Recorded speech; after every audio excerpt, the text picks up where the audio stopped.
Buenos días, les saluda el abogado Joel Benítez Díaz. Esta es una exposición en virtud de un acontecimiento histórico en la ciudad de Moquegua, Perú, conocido como el Moqueguazo, que se dio en el mes de junio del año 2008.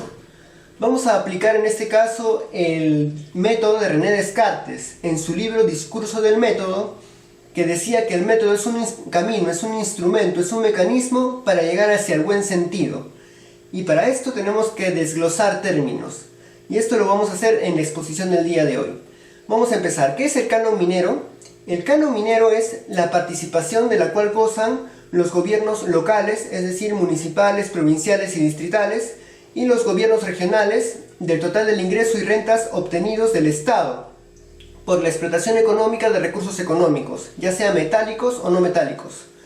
Jean-Jacques Rousseau, en su libro El contrato social, afirmaba que el Estado es un contrato social cuya única finalidad es preservar los derechos naturales de los individuos. Y esto coincide con el artículo 1 de la Constitución Política del Perú, llamada también Carta Magna o Ley de Leyes, que la defensa de la persona humana y el respeto de su dignidad son el fin supremo de la sociedad y del Estado. ¿Cuál es la finalidad o para qué sirve el canon minero?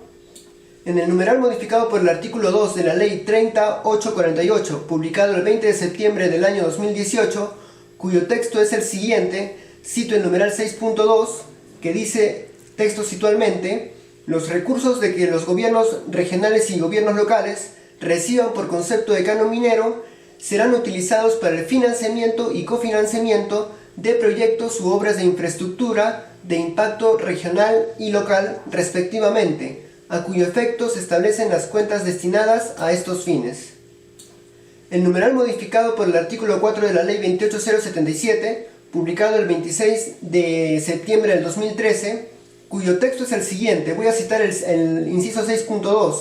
Los recursos de que los gobiernos regionales y locales reciban por concepto de canon minero serán utilizados exclusivamente para el financiamiento o cofinanciamiento de proyectos u obras de infraestructura de impacto regional y local respectivamente, a cuyo efecto establecen una cuenta destinada para esa finalidad.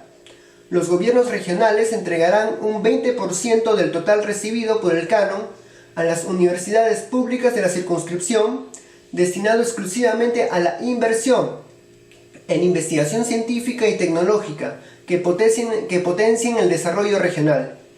El canon petrolero mantiene así las condiciones actuales de su ejecución, según la norma, y de conformidad con el artículo 1 de la resolución directorial número 053-2004-EF76-1, publicada el 17 de diciembre del 2004, las universidades públicas que reciban transferencia de los gobiernos regionales en aplicación al numeral 6.2 del artículo 6 de la Ley 27506 de la Ley del Canon y su modificatoria, que es la Ley 28077, incorporarán dichas transferencias financieras en sus respectivos presupuestos, en la fuente de financiamiento y donaciones y transferencias del canon de gobiernos regionales y locales. Hay que hacernos una pregunta al respecto. ¿Cuánto me toca de canon minero? El canon minero está constituido por el 50% del impuesto a la renta que obtiene el Estado y que ganan los titulares de la actividad minera por el aprovechamiento de los recursos minerales, ya sea recursos minerales metálicos o no metálicos. ¿Qué es el producto cuprífero? El producto cuprífero en términos químicos se le conoce como aquel producto que contiene cobre, ¿no? Es necesario también enlazarlo con un tema muy importante, que es la prisión preventiva. La prisión preventiva es una medida cautelar provisional inserta en un proceso penal y en cuya virtud se priva de la libertad a un imputado en forma indefinida, sin que dicha privación constituya una condena o una pena. Hay juristas que afirman que la prisión preventiva es un anticipo de pena, lo cual personalmente no estamos de acuerdo, ya que la prisión preventiva no confirma la culpabilidad del imputado en el caso de una sospecha de forma obligatoria al terminarse la investigación, sino que es una medida cautelar y como tal tiene por finalidad preservar o prever el correcto descubrimiento de la verdad en base a los hechos ocurridos y a la secuencia del caso en un determinado hecho o acontecimiento jurídico. Hay que hacernos una pregunta también: ¿qué es la libertad individual? La libertad individual es aquella facultad de hacer o no hacer una determinada acción sin que afecte tanto individual, social, política, económica y culturalmente a otras personas. Lo cierto es que la prisión preventiva es un instrumento legal que permita eliminar el riesgo procesal en la administración de justicia, pero esta, es decir, la administración de justicia, y en efecto la prisión preventiva es un mecanismo más no un fin. Hubo un caso muy conocido, que es el caso que vamos a tratar el día de hoy, que es el caso Moquegüazo, que fue un reclamo justo por la distribución del canon minero, en la que hubieron 18 encausados en este proceso, pero 3 sufrieron prisión preventiva. Y respecto al tema anterior que estamos tratando, el encausado no incurrió en ninguna de las causales estipuladas, que vamos a verlos luego. Vamos a tratar también de hablar de las causas político-sociales que originaron el conflicto. Coincidimos con el autor Vélez en su libro El nuevo Código Procesal Penal, la necesidad del cambio en el sistema procesal peruano, quien afirma que el imputado debe tener ocasión suficiente para defenderse, y la meta del derecho procesal penal no es el castigo de la persona, idealmente de la culpabilidad, sino la decisión de una sospecha. Con esto dejamos en claro que la prisión preventiva no es una pena anticipada, sino una medida cautelar. Las motivaciones, hay que hablar respecto a las motivaciones político-sociales que originaron el conflicto. ¿Qué originó el conflicto? En el mes de mayo del año 2008, el Ministerio de Economía y Finanzas, el MEF, anunció la distribución del canon minero, que le correspondería a la ciudad de Moquegua para ese año. A Toquepala, en Tacna, le correspondían 711 millones de nuevos soles, mientras que a Cuajone, Moquegua, le corresponderían 189 millones de nuevos soles.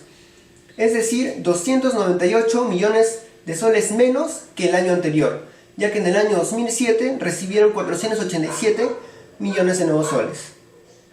Ese es el fondo del asunto, ese es el meollo, el centro del tema central que estamos tratando. Es necesario también tratar un punto específico, como es la libertad individual en peligro. Es necesario hacernos una pregunta al respecto sobre el bien jurídico, ¿no? El bien jurídico es todo interés social que se constituye necesario para el normal desenvolvimiento de una persona en la sociedad. Dejamos en claro que en el bien jurídico protegido, en este caso, es la libertad individual. Es cierto que la prisión preventiva es un instrumento legal que permite eliminar el riesgo procesal en la administración de justicia, pero esta, es decir, la prisión preventiva, solo debe aplicarse en casos específicos y puntuales. Por ejemplo, la existencia de razonables elementos de convicción acerca de la pertenencia a un imputado a una organización delictiva. En el caso Moquegüazo, la detención de uno de los imputados se produjo frente a la participación de uno de ellos en el expediente estudiado durante una manifestación pública el 16 de junio del año 2008. Es decir, no lo unía ningún vínculo a una organización delictiva. Como segundo punto, la reintegración del imputado a una organización delictiva a la que pertenecieron con anterioridad. Y con anterioridad, el imputado fue registrado en el mismo expediente como candidato a las elecciones municipales del Centro Poblado Menor San Francisco. Como tercer punto, el presupuesto de peligro de fuga o entorpecimiento de pruebas por parte de los imputados es nulo. ¿Por qué? Porque los padres del imputado son conocidos comerciantes de la localidad, propietarios de una pollería, y su hijo, que era el imputado, conducía también un pequeño restaurante en la misma avenida, ¿no? Consecuentemente el presupuesto de fuga era negativo. Y como por último punto, la comprobación de existencia de pasaportes o de alguna situación económica holgada que facilitase la fuga.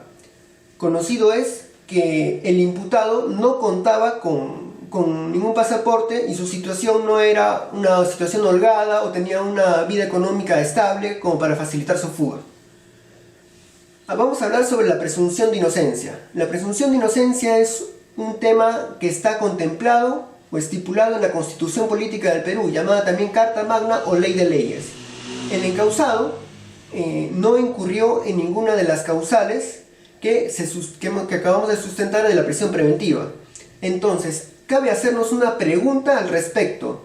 ¿Dónde quedó el concepto filosófico de presunción de inocencia? ¿Acaso nuestra normatividad vigente no establece este principio jurídico como una condición? Lo cierto es que se omitió un requisito tan elemental como lo señalado en la Constitución Política del Perú, en el artículo 2, en el aspecto de derechos fundamentales de las personas, específicamente en su inciso 24, referente a la libertad y la seguridad personal, que dice lo siguiente en su inciso E: toda persona es inocente mientras no se haya declarado judicialmente su responsabilidad. Vamos a hablar actualmente de los criterios de oportunidad. ¿Qué es el criterio de oportunidad para ver en términos específicos? El criterio de oportunidad es la motivación esencial para aplicar el juicio especial. Para resolver este problema se han diseñado los criterios de oportunidad, es decir, casos en los cuales el Estado pueda prescindir de la persecución penal. Estos criterios son los siguientes. El criterio cuantitativo, nos referimos en este caso a la insignificancia de hecho y a la escasa culpabilidad. Criterios cualitativos, determinados tipos de delitos y condiciones especiales del caso. Criterios de economía, que corresponde a la multiplicidad de hechos imposibles de investigar o cuya investigación produce una modificatoria sobre la pena esperada. Los criterios de mayor interés, también llamado colaboracionismo. Criterios de insignificancia, es decir, hurtos cometidos por personas que sin llegar a un estado de necesidad justificante se hallan en una situación de pobreza alarmante. Es decir, así se le denomina también escasa culpabilidad. Y finalmente, como último punto, y quiero resaltarlo, delitos cometidos en el transcurso de una manifestación pública en las que, por ejemplo, hubo algún tipo de provocación policial. Este se suma al criterio cualitativo que hemos expuesto actualmente y es el que estamos tratando el día de hoy. Este es el criterio que se debió tomar en cuenta. Y Alberto Binder, jurista argentino, propone criterios que responden más a consideraciones de utilidad social que a fórmulas estrictamente jurídicas. Bueno, para la región Moquegua, la evolución del canon minero, del año 2000 al 2008 tenemos dos casos. Del año 2007, que recibieron 487 millones, y del año 2008, 189 millones.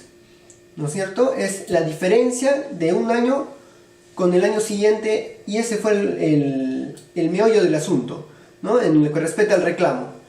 Para concluir, de los 17 expedientes penales revisados correspondientes al año 2008-2009, 3 de ellos sufrieron prisión preventiva.